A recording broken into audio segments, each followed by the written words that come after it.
Now let's have the recognition of schools. So all schools must obtain government authorization to operate, with public schools automatically recognized upon establishment, while private schools must follow recognition rules set by the Ministry of Education, Culture, and Sports, or today we call it Department of Education. Now let's talk about the effects of recognition and the punishable violations. The issuance of a certificate of recognition to a school shall have the following effects. First, it transforms the temporary permit to a permanent authority to operate. Next, it entitled the school or college to give the students who have completed the course for which recognition is granted a certificate, title, or diploma. And it shall entitle the students who have graduated from said recognized course or courses to all the benefits and privileges enjoyed by graduates in similar courses of studies in all schools recognized by the government. Operation of schools and educational programs without authorization and or operation thereof in violation of the terms of recognition are hereby declared punishable violations, subject to the penalties provided in this Act. So, voluntary accreditation. So, the ministry shall encourage programs of voluntary accreditation for institutions which desire to meet the standards of quality over and above minimum required for state recognition. Now let's talk about Chapter 4, which is about the internal organization of schools. So what is inside Chapter 4 is the organization of schools for Section 30, governing board, and the personnel transactions. So in Section 30, the organization of schools states that schools must create an internal structure that supports their academic and administrative functions and must also provide a system for peacefully resolving disputes within the school community. Section 31, the governing board. So all government colleges and university as well as private schools must have a governing board as required by their charter or by the Corporation Code of the Philippines. And lastly, in Section 32, the personnel transactions.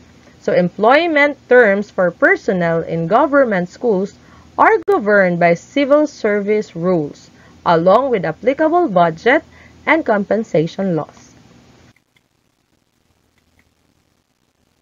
So internal organization of schools. So if there are disputes between employers and employees in private schools, it is handled by the Ministry of Labor and Employment using standards created jointly with the Ministry of Education, Culture, and Sports. Due to the special status of school personnel, and every private school must also have its own system for resolving such disputes promptly and fairly. Now let's talk about the funding of the public schools. So in Section 34, which talks about the national funds, it states that the public or the government schools will continue to receive money from the national government. So local governments or the LGUs are encouraged to help manage schools, but the national government will still share in the funding. Section 35, financial aid to public high schools. So the national government will give financial support to public high schools run by local governments, including barangay high school. So each school has their MOOE, or the maintenance and other operating expenses. So in Section 37, we also have the Special Education Fund, or SEF. So this money from the Special Education Fund collected by the local governments must only be used for educational purposes, as allowed by law, and must follow government rules or budgeting. So now let's talk about the tuition and the school fees. So public, secondary, and post-secondary schools like vocational schools may collect tuition or other school fees if needed to improve facilities or serve more students. So in section 39, we have the income from other sources. So government schools can also earn money from the donations and school projects or services. So they are allowed to keep and use this income as long as it follows the government budget rules. Section 40 talks about the sources of funds. So private schools can get funds from the tuition, from investments, loans, donations, subsidies, and income from other activities. In section 41, we have the government assistance. So the government may give help to private schools through scholarships, the grants or loans, as long as these schools meet educational standards and support the national goals. Section 42 talks about the tuition and the fees.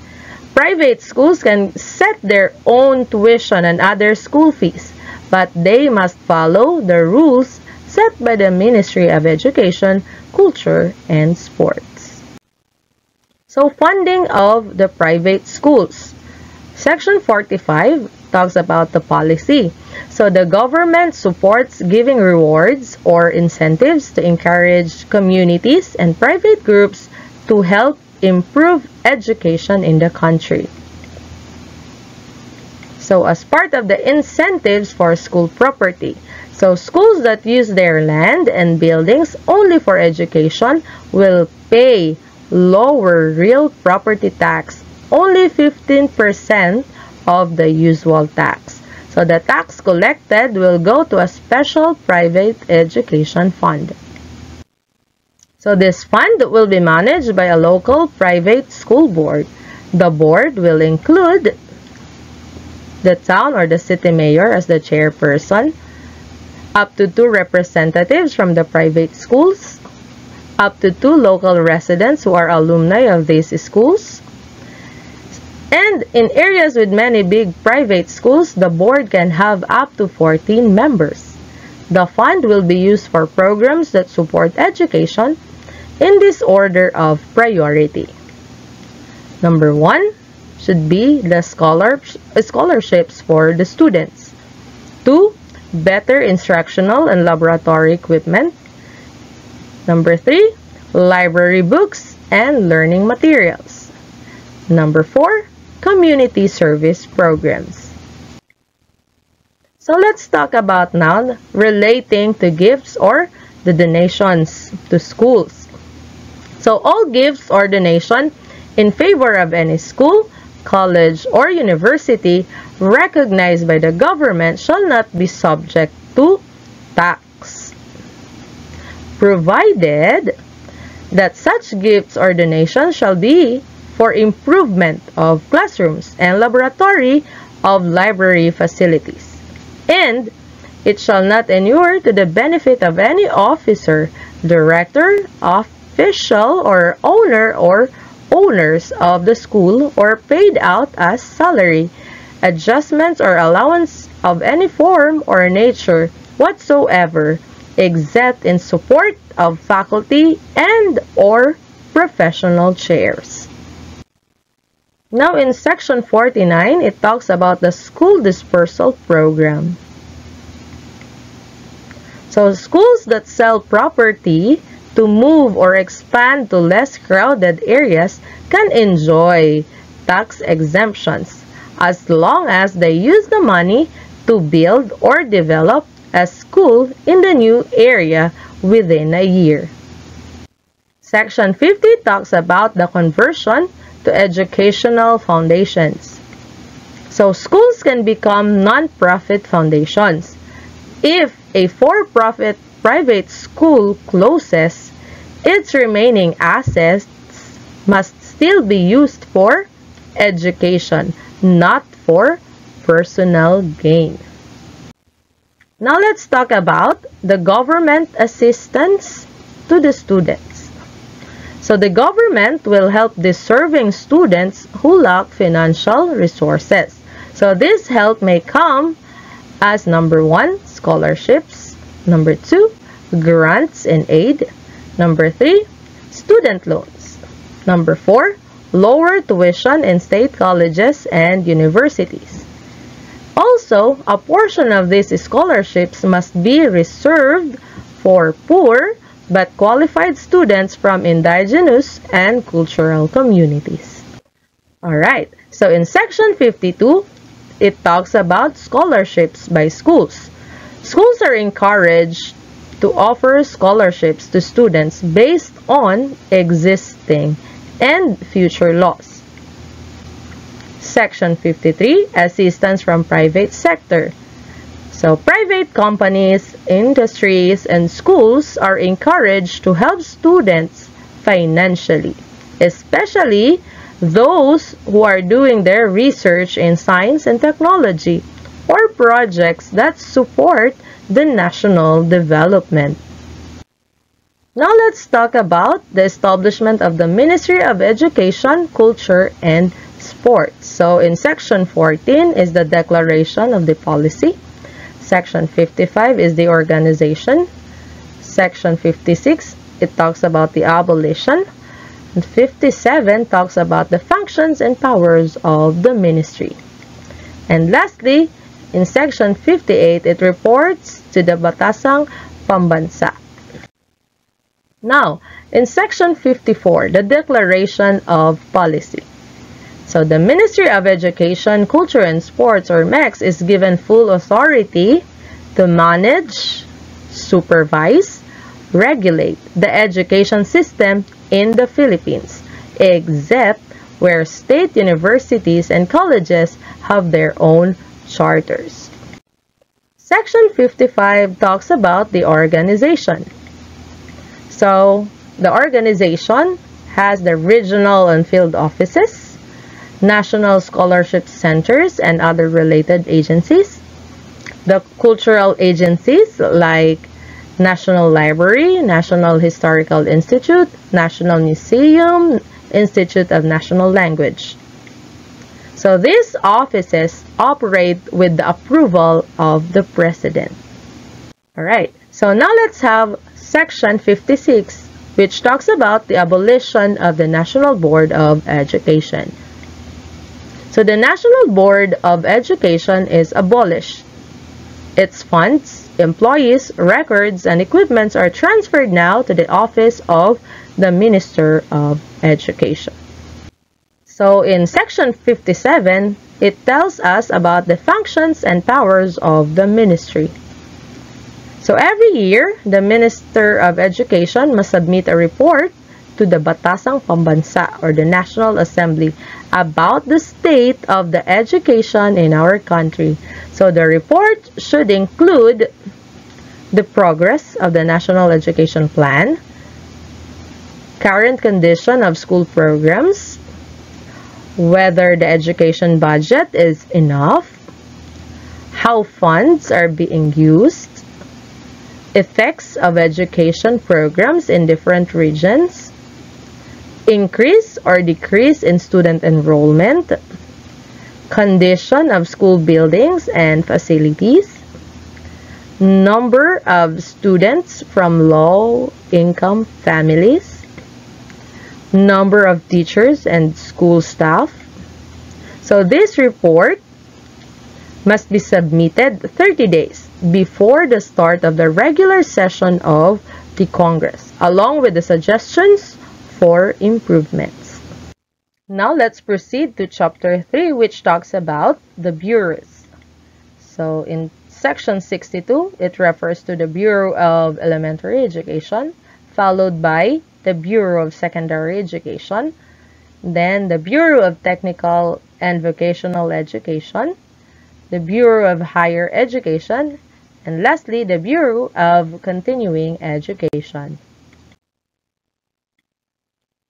So in Section 62, which talks about the Bureau of Elementary Education, it states there that the Bureau of Elementary Education is responsible for improving elementary schools in the country. So it must design and evaluate education programs and standards for elementary students, develops curriculum, learning materials, and teacher training programs, and creates guidelines to improve school buildings, equipment, and overall school management. Now let's have the Bureau of Secondary Education. So the Bureau of Secondary Education is in charge of improving high schools. So it designs and evaluates education programs and standards for secondary schools. Next, it creates curricula, learning materials, and training programs to improve teachers and the staff. Next is set guidelines to improve school buildings, facilities, and the school management. Section 44 is about the Bureau of Technical and Vocational Education. So it collaborates with other agencies on manpower planning. It study, develop, and evaluate post-secondary vocational technical programs and recommend standards. And it develop curricula, instructional materials, staff upgrade programs, and guidelines to improve facilities and equipment for post-secondary vocational technical schools. Section 65 is about the Bureau of Higher Education. So it develop, formulate, and evaluate programs, projects, and standards for higher education. It provides technical and staff assistance to the Board of Higher Education and help promote institutional development. And lastly, it compile and analyze higher education data and perform other law-provided functions. And of course, in Section 66, it is about the Bureau of Continuing Education. So the Bureau of Continuing Education handles non-formal education programs for people outside the regular school system. It provides learning programs that, first, help those who cannot attend formal education. Second, teach skills that improve employment and productivity. And lastly, offer educational opportunities to people from different backgrounds, ages, and social groups. Now let's have Chapter 4, which talks about the regional offices. So Section 67 states its functions. As a regional office shall first create a regional educational plan that follows the national educational plan, but also addresses the unique needs, culture, and traditions of the region. Second, it carry out education laws, policies, and programs from the ministry within the region. And lastly, it provides quality and efficient education services to the people in their area. So now let's talk about the miscellaneous provisions. So in Chapter 1, the penal administrative sanctions. Under Section 68, so any person upon conviction for an act in violation of Section 28, Chapter 3, Title 3 above, shall be punished with a fine of not less than 2,000 pesos nor more than 10,000 pesos or imprisonment for a maximum period of 2 years or both in the discretion of the court. So if the act is committed by a school corporation, the school head together with the person or persons responsible for the offense or violation shall be equally liable. So let's have the administrative sanction. So the Minister of Education, Culture, and Sports may prescribe and impose such administrative sanction as he may deem reasonable and appropriate in the implementing rules and regulations promulgated pursuant to this Act for any of the following causes. First, mismanagement of school operations. Second, gross inefficiency of the teaching or non-teaching personnel. And fraud or deceit committed in connection with the application for a ministry permit or recognition. Another administrative sanction, failure to comply with conditions or obligations prescribed by this code or its implementing rules and regulations, and unauthorized operation of a school or course or any component thereof, or any violation of the requirement governing advertisements or announcement of educational institution. So sanctions against the schools shall be without prejudice to the interest of the students, teachers, and employees. Now let's have the Higher Education Act of 1994, or the Republic Act number 7722. Section 2, Declaration of Policy. So the state guarantees every citizen the access to affordable and quality education at all levels. So it protects academic freedom and promotes its role in intellectual growth, research, leadership, development, and cultural preservation. Next, state-supported higher education institutions must align their programs with national and regional development goals. And lastly, all higher institutions should reflect the dignity and value of academic life in their environment. Now let's have the section 3, which is about the creation of the Commission on Higher Education, or CHED. So the Commission on Higher Education, or CHED, is established as an independent body separate from the Department of Education, Culture, and Sports. So it is attached to the office of the President only for administrative purposes. So it oversees both the public and private higher education institutions, including degree programs in post-secondary schools. Section 4 is about the composition of the Commission. So the Commission on Higher Education is made up of 5 full-time members. So during the one-year transition period, the President may appoint the Secretary of Education as temporary chairman, or the ex officio. After that, the President appoints a chairman and 4 commissioners who must first hold doctoral degrees. Second, have at least 10 years of experience in higher education. Not have run for any elective position in the election prior to the appointment. Be respected academicians known for professionalism and integrity, and come from different academic fields. So commissioners are not allowed to appoint representatives to act in their place. So the CHED chairman and the commissioners are appointed by the President for a 4-year term and may be reappointed once. The first appointees will serve staggered terms to ensure continuity. Chairman for 4 years, 2 commissioners for 3 years, 2 commissioners for 2 years. Commissioners remain in office until their replacements are appointed. So if a member leaves before their term ends, the President appoints someone to serve only the remaining time of that term. So the CHED chairman has the same rank, salary, and benefits as a department secretary.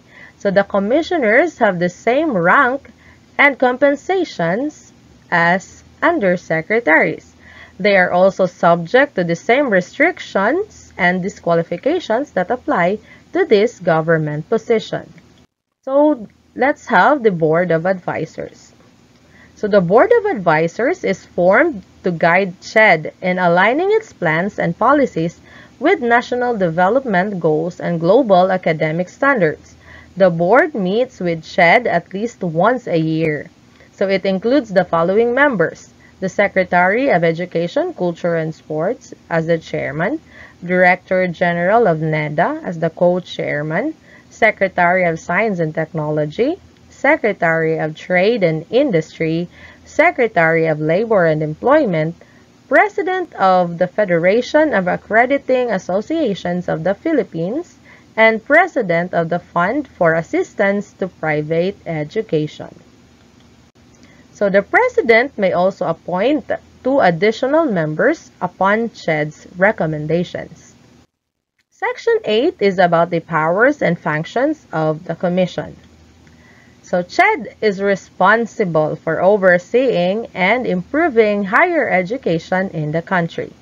So its main powers and functions include: first, planning and recommending policies and programs for higher education and research, setting minimum academic standards and enforcing them, and monitoring and evaluating schools and programs, giving incentives or imposing sanctions when necessary, and lastly, identifying and developing centers of excellence. In addition to that, we also have the recommending of budgets of state universities and colleges, regulating the creation, conversion, or expansion of higher education institutions, allocating resources such as research funds and scholarships, directing research to support national development, managing resources and funding for higher education development, reviewing school charters and governance structures, and issuing rules and regulations to implement the law. Lastly, performing other necessary functions to develop and improve higher education in the Philippines. Section 9 is about the Secretariat. CHED will establish a Secretariat to support its operations. This Secretariat will be headed by an executive officer and will follow the national government salary and position guidelines. So the Commission will decide the staffing structure, job roles, qualifications, responsibilities, salary system, and budget of the Secretariat based on the executive officer's recommendations. So the Commission shall appoint the members of the staff upon the recommendation of the executive officer. So let's have Section 10, the Higher Education Development Fund. This is Part A. So a Higher Educational Development Fund, or HEDF, is created to support and improve higher education in the Philippines. The government will contribute to this fund through 500 million pesos as seed capital, 50 million pesos for CHED's initial operations, 40% of total annual travel tax collections, 30% of professional registration fee collections, and 1% of gross sales from PCS o Lotto operations. So these funds will be used exclusively to strengthen higher education across the country. So let's have Section 10, Parts B and C. So the Higher Educational Development Fund, or HEDF. So beginning in 1995, the government financial institution chosen by CHED may be asked to contribute 3% to 5% of their previous year's surplus earnings to fund each year. So the fund will also include contributions from the private sector through donations, gifts, and other voluntary contributions in the form of money, property, equipment, or services. Now let's have the management and administration of the Higher Education Development Fund as stated in Section 11. So CHED manages the HEDF and assigns a trusted government financial institution to handle its investments. So CHED will set the rules for using the fund based on these conditions. First, the seed capital and its earnings cannot be used for administrative expenses. Second, for private donations, only the earnings, not the main amount, may be used for the administration unless the donor allows otherwise. Next, a separate staff will manage the fund, independent from the CHED Secretariat in terms of budget and administration. So the fund must be distributed fairly across regions and educational programs. So Section 12 is about the technical panels. CHED will create or reorganize technical panels for various academic fields. So these panels, make up of expert educators or specialists, will help CHED set academic standards and evaluate the programs and the institutions. So the commission will appoint the members of these panels. So the guarantee of academic freedom as stated in Section 13. So this section protects the academic freedom of the universities and colleges. CHED cannot interfere with the curriculum of institutions except to require, first, minimum units for academic programs, then the general education requirements, and the professional subjects needed by licensing bodies. So private schools will not face academic restrictions that are not also applied to public colleges and universities. So Section 14 is about the accreditation. CHED will give incentives to higher education institutions, both the public and private, that have accredited programs or are working toward the accreditation. So number 15 or Section 15 is about tax exemptions. So donations or contributions made to CHED are tax deductible and exempt from donors' tax as long as they follow the rules of the National Internal Revenue Code. Section 16 is about the authority. So CHED has the authority to take necessary actions within its area of responsibility to fulfill its duties and achieve its goals. It may also request help from other government agencies to properly carry out the law. So now let's talk about the appropriation as stated in Section 17.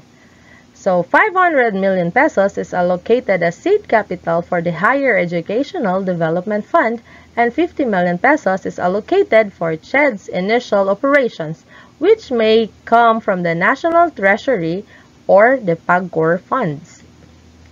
Budget allocations for higher education functions previously handled by the Bureau of Higher Education and relevant programs under DEX will be transferred now to CHED. So in the following years, CHED's budget will be included in the General Appropriations Act or GAA. Section 18 is the transitory provisions. So the responsibilities, the staff, the assets, and liabilities of the Bureau of Higher Education and other government agencies handling higher or tertiary education are now transferred to CHED. So a transitory body is created to ensure the smooth establishment of CHED within 3 months from the approval of the Act. So this body will draft rules and procedures for the orderly transfer of functions. So CHED may appoint its own personnel. Employees transferred from DEX will keep their rank and seniority and salary. So those not absorbed by CHED will be reassigned by DEX or given benefits according to existing laws. Jurisdiction over DEX supervised or chartered state colleges and post-secondary programs will be transferred now to CHED. Now let's talk about the Philippine educational practices and their legal basis. First, Philippine education recognizes academic freedom. So academic freedom is the right of educational institution, especially the higher education institutions and their faculty, to determine what to teach or the curriculum, how to teach or the methods of instruction, who may teach, the faculty or the hiring and standards, and what to research, the freedom of inquiry and publication. So academic freedom protects teachers, students, and schools from undue external control, especially political or religious influence, and promotes the development of truth, knowledge, and critical thinking. So here are the legal bases for academic freedom. So here are the legal bases for the academic freedom. From the 1987 Philippine Constitution, we have Article 14, Section 5. We also have Republic Act number 7722. So Section 3, the Batas Pambansa bilang 232. It is found in Section 12. The Magna Carta for Public School Teachers or Republic Act 4670, it can be found in Section 6, and the CHED Memorandum Orders. Now let's have another practice. So Philippine education provides equal access to cultural opportunities. So the Philippine educational system ensures that all learners, regardless of gender, ethnicity, religion, socioeconomic status, or geographical location, have the right to participate in activities that promote culture, arts, national identity, and heritage. Schools are tasked with preserving Filipino culture and integrating cultural appreciation in learning to promote nationalism and respect for diversity. So here are the legal basis for this one. So we have under the 1987 Constitution, we have Article 14, Section 14, and 17. Next, we have Philippine education regulates accountancy, education, and practice. So Republic Act 5166 was enacted to protect the public by ensuring that only qualified, competent, and ethical accountants are allowed to practice the profession. So it strengthened the regulations on accountancy practice and helped align accounting education with the needs of the profession. So although Republic Act 5166 is primarily a professional regulation law, it impacted education by requiring, first, a standard accounting curriculum in schools. So recognition of qualified schools as a requirement before taking the CPA exam. So alignment of education with licensure and professional standards. So colleges offering accountancy programs had to meet the standards set by the Board of Accountancy. So this ensured quality education and professional preparedness. So Philippine education encourages voluntary accreditation. So voluntary accreditation is a quality assurance process where schools, colleges, and universities choose to be evaluated by private accrediting agencies to improve their academic standards. So unlike government regulation, accreditation is optional or voluntary, but strongly encouraged to promote excellence beyond minimum requirements set by the government. So here are the legal basis. Batas Pambansa bilang 232, Section 2 and Section 22. So under the 1987 Philippine Constitution, we have Article 14, Section 4. So Republic Act number 7722, it is found in Section 8. And other CHED Memorandum Orders. And we also have DepEd Order number 32, Series of 2010. So here are the different accrediting bodies that we have in the Philippines, together with its coverage. Philippine education accords rights and imposes duties and obligations upon school administrators or managers. So school administrators such as school heads, principals, supervisors, and school directors play key roles in managing educational institutions. Philippine education laws recognize their authority and responsibilities, while also ensuring accountability in educational leadership. So these laws protect administrators' rights while making them responsible for maintaining educational standards, financial integrity, discipline, and the welfare of staff and students.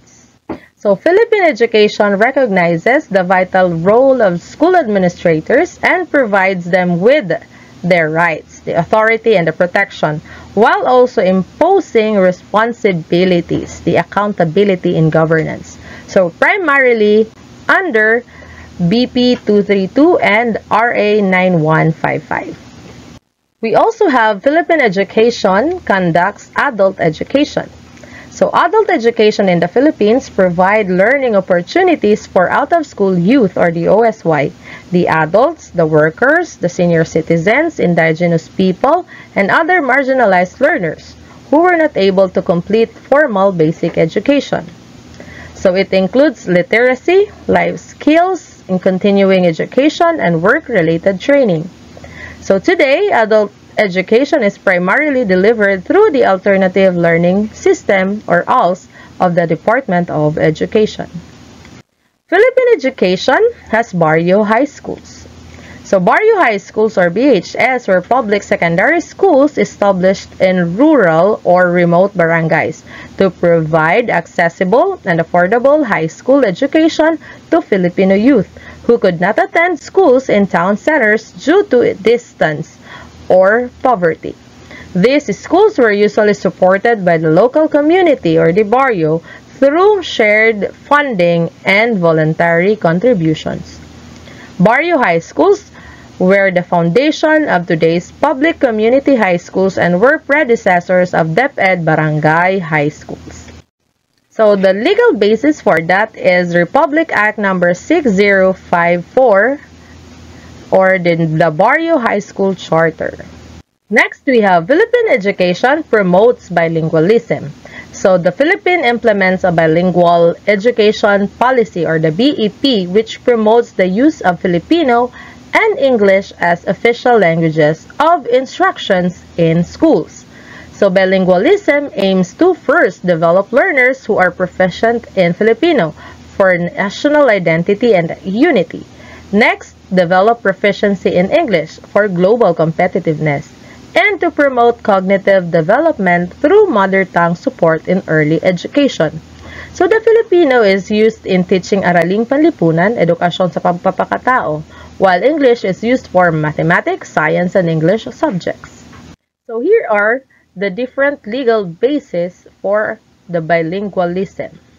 We have 1987 Constitution, Article 14, Section 6 and Section 7, Batas Pambansa Bilang 232, Dex Order number 52, Series of 1987, the Republic Act number 7722, and we also have Republic Act number 10533 or the Enhanced Basic Education Act of 2013, and lastly we have DepEd Order number 16, Series of 2012. Now let's have Philippine education seeks advice from a body of experts. So the Philippine education system formally seeks expert advice in the formulation of national education policies, curriculum standards, and reforms. This is done through advisory bodies composed of experts in education, law, science, language, culture, and other fields. So these bodies help ensure that educational decisions are evidence-based, aligned with national development goals, and responsive to societal needs. So here are the legal basis for that. We have Article 14, Section 7 under 1987 Constitution, and of course, Batas Pambansa Bilang 232, Section 9. Next, we have Philippine education gets budgetary priority. So the Philippine government gives priority in budget allocation to the education sector because education is considered a fundamental right and a key to national development. The Constitution and education laws mandate that the government must ensure adequate funding for public schools, teachers, learning resources, and educational programs at all levels. This priority is reflected in the Annual General Appropriations Act, or the GAA, where education consistently receives the largest share of the national budget, mainly distributed among the Department of Education, DepEd, CHED, TESDA, and state universities and colleges, or the SUCs. The Philippine education system receives budgetary priority as mandated by the 1987 Constitution and major education laws, ensuring that the government allocates sufficient funds to support accessible and quality education for all Filipinos. So these are the legal basis for the budgetary priority of the Philippine education system. So we have 1987 Constitution under Article 14, Section 5, and Article 2, Section 17 of the 1987 Constitution. We also have the Batas Pambansa Bilang 232, Section 12, Republic Act Number 9155, or the Governance of Basic Education Act of 2001, and the Republic Act Number 10964, or GAA, and Annual Budget Laws. Now let's proceed to Philippine education has a fixed calendar. The Philippine education system follows a fixed academic calendar that regulates the opening and closing of classes, length of school year, school days, holidays, and vacation periods. While the exact dates can be adjusted by the Department of Education, the law ensures that the number of school days per year remains consistent. So here are the different legal bases. So we have Republic Act Number 7797 of 1994, an act to lengthen the school calendar. We also have Republic Act Number 11480. So it is in 2020, amendment to Republic Act Number 7797. It is also found in Article 14, Section 1 and 5 under the 1987 Constitution. We also have DepEd Order Number 029, Series of 2021, and subsequent DepEd School Calendar Orders, and we also have the CHED Memorandum Orders. Now let's proceed to Philippine education promotes campus journalism. So campus journalism is encouraged in Philippine schools to develop freedom of expression, responsible journalism, critical thinking, and leadership among students. Schools are mandated to organize school publications and support students who participate in campus journalism activities such as division, regional, and national schools press conference, or DSPC, RSPC, and NSPC. So here are the legal basis in promoting campus journalism under the Philippine education. So we have Republic Act Number 7079, or the Campus Journalism Act of 1991, Section 2 of Republic Act Number 7079, DepEd Order Number 94, Series of 1992, the 1987 Constitution, Article 3, Section 4, and Article 14, Section 3 of the 1987 Constitution. Now let's have this one. Philippine education is complete, adequate, integrated, and relevant. So the Philippine education system is guided by a philosophy that education must be holistic, sufficient in resources, well coordinated, and aligned with the national goals and the human development. So this means that education is not only about academic learning, but also about values formation, skills development, and preparation for life and work, making it relevant to the needs of the society. So here are the legal basis for this one. So the 1987 Constitution, Article 14, Section 1, Section 2, and under Batas Pambansa Bilang 232, under Section 4, and the Republic Act Number 9155, or the Governance of Basic Education Act of 2001. Next, we have Philippine education requires civil service eligibility for the teachers. Teachers in the Philippines public school system must have civil service eligibility to ensure they meet professional and competency standards required of the government employees. So this eligibility can be obtained through passing the licensure examination for teachers, which automatically grants professional service eligibility, or meeting teacher qualification standards required by DepEd, SHED, and the Civil Service Commission, or the CSC. So here are the legal basis for that. Republic Act number 7836, or the Philippine Teachers Professionalization Act of 1994. We also have Republic Act number 9293. We also have the CSC Memorandum Circular number 11, series of 1996. Under the Constitution, 1987 Constitution, we have Article 9B, Section 2. So we also have Republic Act number 4670, or the Magna Carta for Public School Teachers, and DepEd Order number 7, series of 2015. Now let's have this one. Philippine education provides for compulsory attendance for children. So the Philippine government mandates compulsory education to ensure that all school-age children receive at least basic education. So parents and guardians are required by law to enroll their children in school, and the state is responsible for ensuring access and attendance through public schools and educational support programs. So here are the legal basis for that. Under Article 14, Section 2 of the 1987 Constitution, we also have Republic Act number 9155, or the Governance of Basic Education Act of 2001. We also have Republic Act number 10533, or the Enhanced Basic Education Act of 2013, or the K-12 law.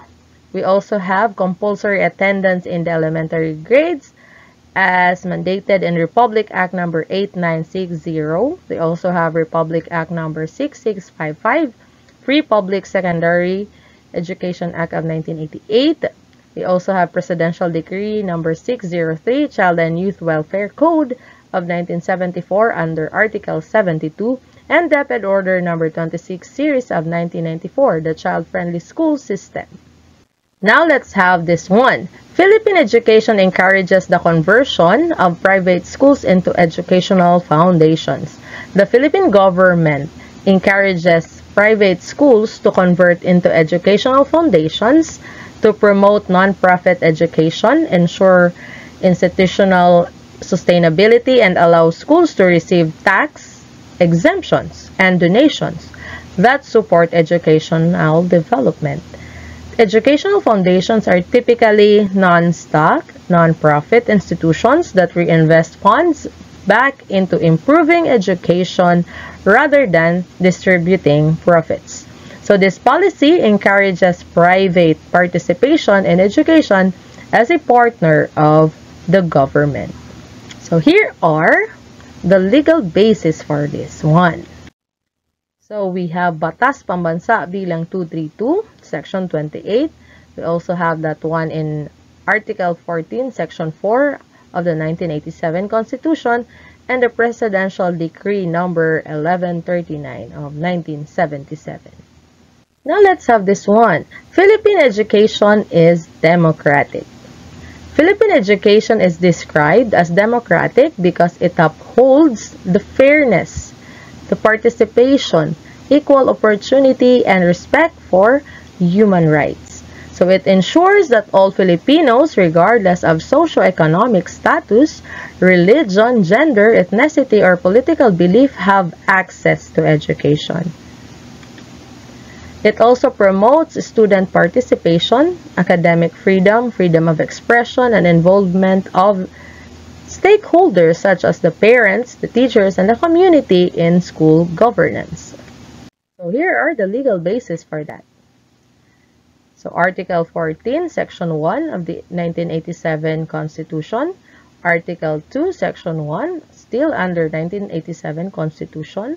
We also have Batas Pambansa bilang 232, Sections 2 and 3, Section 8 of Batas Pambansa Bilang 232, Republic Act Number 9155, the Governance of Basic Education Act of 2001, Republic Act Number 10533, Republic Act Number 7079, Republic Act Number 46770. Now let's proceed to this one. Philippine education teaches and imposes discipline. Discipline is an essential part of the Philippine education system.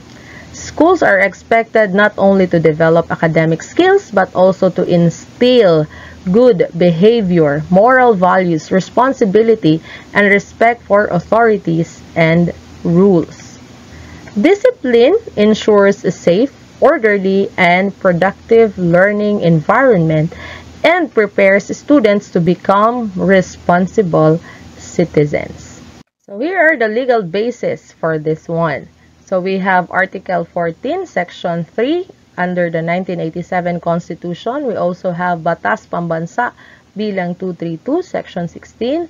We also have Section 14 under this Batas Pambansa Bilang 232. So we also have Republic Act Number 9155, the Governance of Basic Education Act of 2001. We also have DepEd Order Number 40, Series of 2012, or the Child Protection Policy. We also have DepEd Order Number 55, Series of 2013, the Student Discipline and Due Process. And lastly, we have Presidential Decree Number 603, the Child and Youth Welfare Code, Article 58. So, Philippine education regulates enrollment. Enrollment in the Philippine schools is regulated by law and educational policies to ensure orderly admission, fair access, and quality education. So, the Department of Education, Commission on Higher Education, and Technical Education and Skills Development Authority supervise enrollment policies such as age requirements, admission requirements, proper documentation, and class size limits. So these regulations protect both learners and institutions and ensure equity and organization in the education system. So let's take a look on the basic or the legal basis of this one. We have Article 14, Section 1 of 1987 Constitution. We also have Sections 9 to 10 of Batas Pambansa Bilang 232. We also have Republic Act Number 9155, Republic Act Number 10533. We also have DepEd Order Number 3, Series of 2018, DepEd Order Number 32, Series of 2003, the CHED Memorandum Orders, the TESDA Circulars on Enrollment Procedures. Alright, now let's have this one. Philippine education has terms and standards of employment. So the Philippine education system follows specific terms and standards of employment for teachers and school personnel to ensure professionalism, fair labor practices, and quality education. So employment in both public and private schools is governed by qualifications, hiring procedures, ranks, tenure, salaries, benefits, promotions, and code of conduct. So these standards protect educators' rights while also holding them accountable to ethical and professional performance. Philippine education also specifies faculty qualifications. The Philippine education system upholds a specific quality or faculty qualifications to ensure that teachers possess the necessary academic preparation, professional competence, and ethical standards required for effective teaching. So the qualifications vary according to the educational level but are clearly set by governing bodies such as DepEd, CHED, and TESDA. Teachers must meet requirements such as having an appropriate bachelor's degree, passing the licensure exam for teachers, and pursuing continuous professional development. So these standards help guarantee quality instruction and uphold the integrity of the teaching profession. So here are the basis for that. Next is Philippine education observes flag ceremony. The Philippine education system requires all public and private schools to conduct flag raising and flag lowering ceremonies as part of promoting nationalism and patriotism among learners. So here are the legal basis for this one. Republic Act number 1265 of 1955. We also have Republic Act number 8491, Dex Order number 73, series of 1998, and Article 14, Section 3 of the 1987 Constitution. So Philippine education is financed by public and private funds. So the Philippine education system receives financial support from both government, the public funds, and private sector resources such as tuition fees, donations, and grants. This dual funding ensures that education remains a shared responsibility between the state and the society. So Philippine education is financed by public and private funds. So here are the legal basis for that. Next is Philippine education has free public elementary and secondary education. So the Philippine government guarantees free education at the elementary and secondary levels in public schools to ensure that every Filipino child has access to basic education as their fundamental right. Here are the legal basis for this one.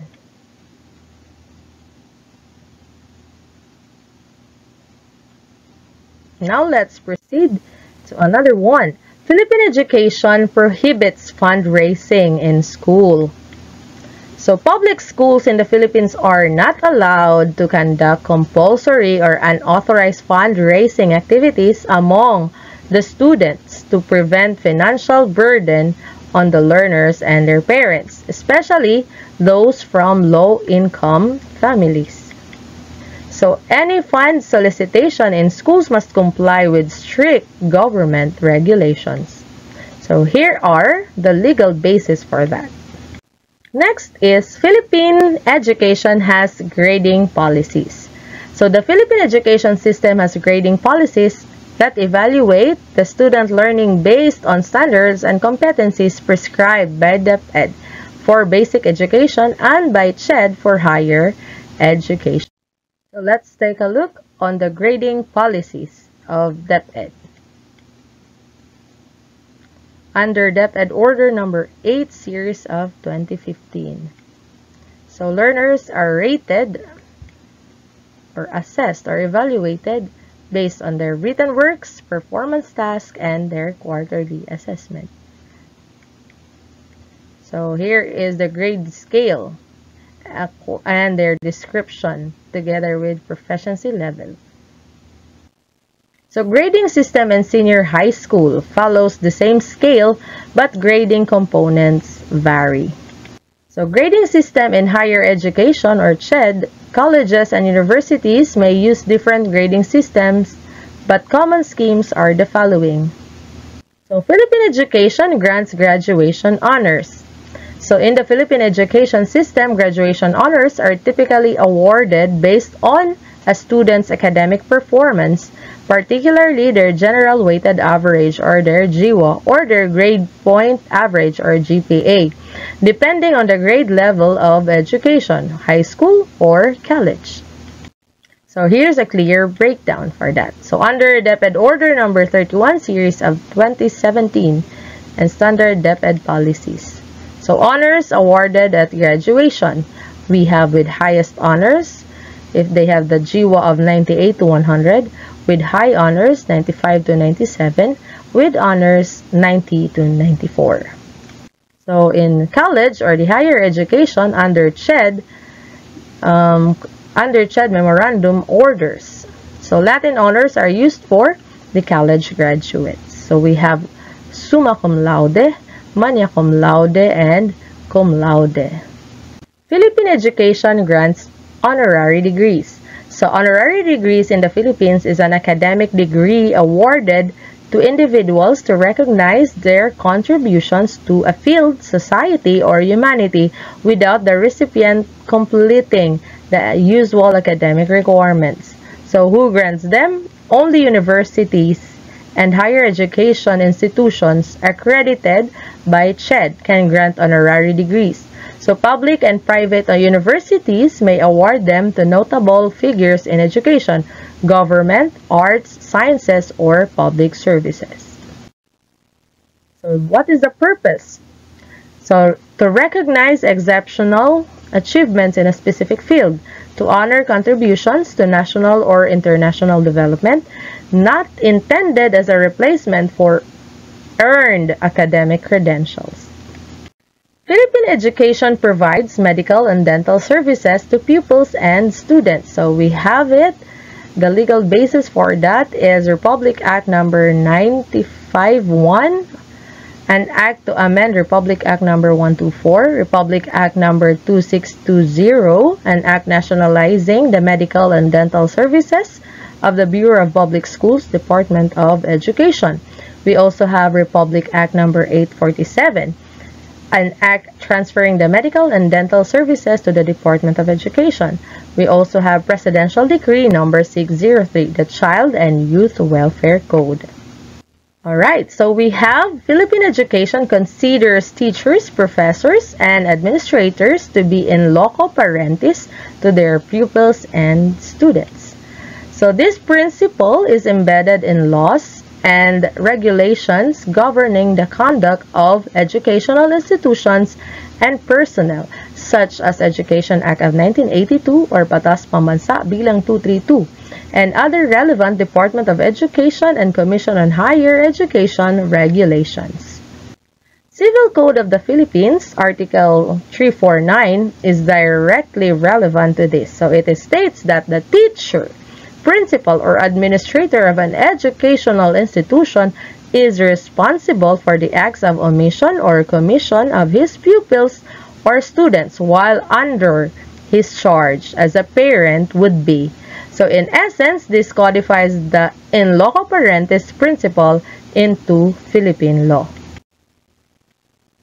So key points under Article 349. So the scope of responsibility applies to teachers, principals, and administrators. It covers acts of omissions of students while under their supervision. The duty of care. They must act with prudence and diligence, just like a parent would. Failure to do so can result in civil liability for damages caused by students. What are the limitations to this? Of course, responsibility applies only while the students are under their charge. Example, during school hours, school activities, or field trips. So they are not automatically liable for all students' action outside their supervision. So in loco parentis in the Philippines has a concrete legal basis, and Article 349 makes educators civilly accountable for what happens to their students under their care. Philippine education is nationalistic. Constitutional basis is 1987 Philippine Constitution under Article 14. So education shall instill patriotism and nationalism. It aims to develop moral character and civic consciousness among students. So legal and policy basis, Republic Act number 9155 and DepEd policies promote love of country, respect for cultural heritage and citizenship. National history, culture, and values are integrated into the curriculum. So K-12 curriculum includes Araling Panlipunan, Filipino and Values Education to instill national pride and identity. Civic and moral education encourages students to serve their communities and nation. So what are the manifestations of the nationalistic education? First, we have the flag ceremony. So daily recitation of the Panatang Makabayan fosters loyalty of the country. The curriculum content, we have Philippine history, the heroes, the literature, and culture are emphasized. So we also have patriotic activities like celebrations like Independence Day, the Rizal Day, and National Heroes Day. We also have civic engagement programs like Brigada Escuela and community service. The legal foundations of education ensure that every learner's right to quality education is protected. By understanding these laws, we help build a stronger, fairer, and more empowering education system for all. This is Marilupi Tomas. Thank you for listening.